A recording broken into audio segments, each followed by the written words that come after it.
Hello, welcome to Bowie Elementary. My name is Derek Flowers, I'm the principal. We are so excited to have our book read to our kindergartners, Jack and the Beanstalk. We're excited to give a copy to each and every one of you kiddos, and we love San Angelo READS. Thank you.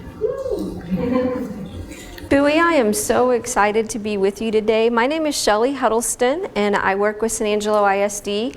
And as Mr. Flowers said, today we're going to be reading Jack and the Beanstalk as retold by Carol Ottolenghi with permission from Carson DeLosa Education. So are you guys ready to get started? Yes. Okay. This book starts out once upon a time. Once upon a time, when giants still stomped the land, a widow lived with her son Jack. And the widow, she was too sick to work. And so one day, they finally ran out of money. Son, Jack's mother said to her, I'm too weak to take the cow into town. You must go and sell it for me. Now Jack was brave and kind-hearted, but he didn't always use his head. So his mother told him to think carefully before selling the cow, and Jack promised that he would.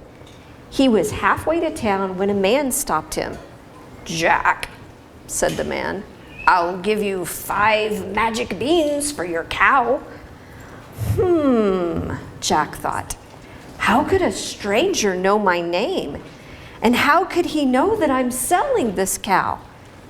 He must have magic powers. Then the beans must be magic too. So he traded the cow for the beans, and he went home very pleased with his deal. But his mother was not pleased. You were tricked, you silly boy, she said. There is nothing magic about these beans. And angrily, she threw them out the window. Now we have no cow and no money. Poor Jack. But the next morning, something tickled Jack's nose, and it woke him up. Surprised, Jack saw that a huge leaf had peeked through the window. He pushed it away, and he peeked outside. A thick beanstalk stretched all the way up, hidden in the clouds. They were magic beans, Jack whispered. And without waking his mother, Jack started climbing up the beanstalk. His arms and his legs began to ache, but he forgot about them when he saw in the sky a castle. Jack knocked on the castle door, and a giant woman opened it. Who's there? She asked, peering around. I don't see so well. Speak up. Jack wasn't sure that he wanted her to see him, but he was very hungry. I'm down here, he said. Do you have any work for me to do? The giantess picked up Jack by his collar and plopped him down on the huge stone floor. Start scrubbing, she said. Thud, thud, thud. Arg, said the woman. It's my husband.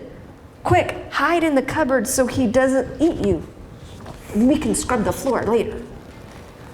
The giant came in, took one sniff, and said, Fee, fi, fo, fum. I smell the blood of an Englishman.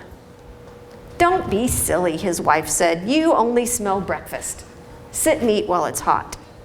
And after breakfast, the giant opened his bag of gold, and he began counting the gold pieces. But he fell asleep after 135,091. Just a little gold would feed my mother and me for a long time, Jack thought. So he snatched a small bag and climbed quickly down the beanstalk. Jack's mother was delighted, but when she heard where Jack had gotten the gold, she hugged him tight. Those giants robbed us of gold, said his mother. Please be careful. Promise you won't go back for more gold. And Jack promised. But But the next morning, he climbed the beanstalk again. I promised not to go back for gold, Jack thought as he climbed, but I didn't say I wouldn't go back for something else. And after all, it was ours. So Jack banged on the castle door. The giantess squinted her eyes and peered down at him. "Are you the thief that was here yesterday?" she said. "I'm no thief," Jack said. "I'm a hard worker, though, and I did expect to be paid for it." So the giantess picked up Jack by his collar and plopped him down in front of a huge tub of dirty dishes. "Start washing," she ordered. Thud, thud, thud. "Arrgh," said the giantess. "It's my husband again. Quick, hide in the cupboard so he doesn't eat you. You can do the dishes later." The giant came in and took one sniff. "Fee, fi, fo, fum. I smell the blood of an Englishman." Yeah, his wife interrupted. "You smell breakfast. Just eat while it's hot." The giant grumbled, but he ate. Then he got a goose from a crate in the corner, and he put the goose on a table and he said, "Lay." And the goose honked twice, waddled back to and fro, and on the table was a golden egg. The giant tossed it up and down like a ball. Then his eyes began to hurt from looking at the shiny gold, so he shut them. And as soon as the giant fell asleep, Jack grabbed the goose and he quickly slid down the beanstalk. His mother was waiting for him at the bottom of the beanstalk, and she was very angry at Jack. I didn't think that you would be going up the beanstalk. I told you to be safe." "Well, I didn't exactly promise that I wouldn't go up again," Jack said. "You knew you weren't supposed to," his mother said. "Now go to your room."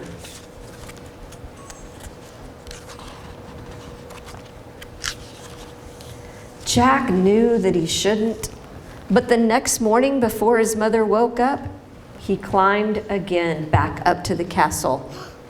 And instead of banging on the door, he crawled in the kitchen window where the giantess wasn't looking. The giant's wife told me to hide in the cupboard, Jack thought, so I'll hide somewhere else. He climbed into a wash bin, and soon he heard thud, thud, thud. The giant came in, and he took one sniff, and he said, "Fee, fi, fo, fum, I smell—" "You certainly do," interrupted his wife. "That little thief, he sneaked up on us again. He always hides in the cupboard." But Jack wasn't there. The giant ate his breakfast. Then he got out a golden harp. "Play," he roared to the harp. The harp sounded like a sparkling stream pouring over pebbles. The lady of the harp sang a song with no words. Jack was entranced. The music put the giant to sleep. So Jack grabbed the harp, but he almost dropped it, and it screamed, "Master, master!" And the giant woke, and he started thudding after Jack. Jack scrambled, half slid down the beanstalk. "Mother," he yelled, "grab an axe!" Jack's mother saw the giant closing in behind Jack. She grabbed the axe and she whacked at the beanstalk. "Jump, Jack, jump!" she hollered, and whacked again. Jack jumped to the ground. He snatched the axe and he whacked the stall until it snapped in two. Kaboom! The giant and the beanstalk hit the ground together. And that was the end of the giant. And Jack, his mother, the goose, and the golden harp were very happy together. Except for the time that Jack went into town to buy a pig. But that's another story. The end. What a wonderful book.